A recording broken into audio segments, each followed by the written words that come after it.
TN TET exam எழுதுகிறவங்களுக்கு இது கொஞ்சம் யூஸ்ஃபுல்லாக இருக்கும். 10ஆம் வகுப்பு இயல் 1ல் உள்ள ஓரிரு வினாக்கள் பார்ப்போமா?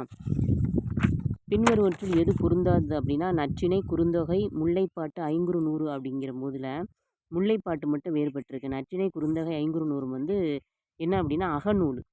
ஸோ அதனால இது முல்லைப்பாட்டு வேறுபட்டிருக்கு. அப்போ இதை டிக் அடிச்சுக்கிறேன்.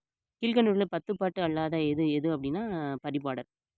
மதுரை, காஞ்சி, பட்டினப்பாலை, நிழல் வாடை வரும். இது வந்து பரிபாடல் வராது. அடுத்து பாருங்கள், பொறுத்துக்க. தென்னன், பாப்பத்து, நற்கணக்கு, எண் தொகை, இதில் ஒன்று இதால் ஏதாவது ஒன்றுக்கு வந்து உங்களுக்கு பொருள் தெரிஞ்சினாலும் அடிச்சிடலாம்.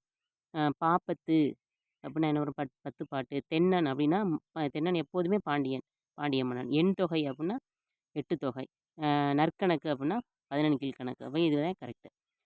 தமிழ்த்தாய் வாழ்த்து, முன்துற்றோம், யாண்டும் போன்ற தலைப்புகளின் பாடல்கள் இடம்பெற்றுள்ள நூல் எது? தமிழ்த்தாய் வாழ்த்தில் அப்படின்னா கனிச்சாறு. தமிழ்த்தாய் வாழ்த்துனாவே கனிச்சாறு தான் வரும். கனிச்சாறு தொகுதிகள் எத்தனை தொகுதிகள் உடையது அப்படின்னா 8 தொகுதிகள் உடையது. பொறுத்துக. சொல்லும் பொருளும். முகிழ்ந்த மான், முந்தை ஆண்டு. முந்தை அப்படின்னா பழமையானன்னு அர்த்தம். முகிழ்ந்த அப்படின்னா தோன்றிய, யாண்டும் அப்படின்னு பாருங்கள். இதில் ஏதாவது ஒன்று தெரிஞ்சு கரெக்டாக அப்படின்னா நம்ம ஈஸியாக நம்ம டிக் படிச்சிடலாம். முகிழ்ந்த அப்படின்னா என்ன வரும் அப்படின்னா தோன்றிய. மான் அப்படின்னா பெருமை. முந்தை, முந்தைனா என்ன வரும்? பழமை அப்படின்னா. யாண்டும் அப்படின்னா எங்கும். அப்போ இதான் வரும்.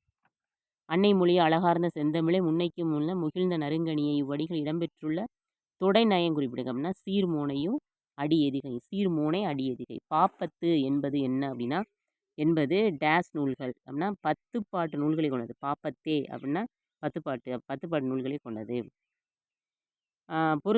பொருந்துவதை தெரிக அப்படின்னா கனிச்சாறு, தமிழ் சிட்டு, பாவிய கொத்து, என் சுவை அப்படின்னா ஆஇ.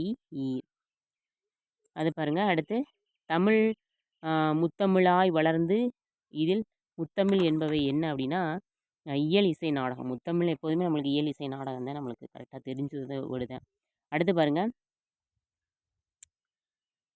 அறிவை பெருக்குபவன், அன்பை வயப்படுத்துபவன் யார் என்று கவிஞர் கூறுவதுனா மொழி. அறிவை பெருக்கிறவங்கள இங்கே கேட்டவுடனே நம்மளுக்கு டக்குன்னு என்னது? மொழி தான் நம்மளுக்கு ஞாபகம் வரணும். பேரரசு பெருமை ப்ளஸ் பேரரசு பெருமை ப்ளஸ் அரசு வராது. பேரரசு தான் பெருமை ப்ளஸ் அரசு. பாண்டிய மன்னனுடைய மகளாக பாவலேறு என்று குறிப்பிடுற யார் அப்படின்னா பாண்டிய மன்னன் அப்படின்னு சொல்லலாம்.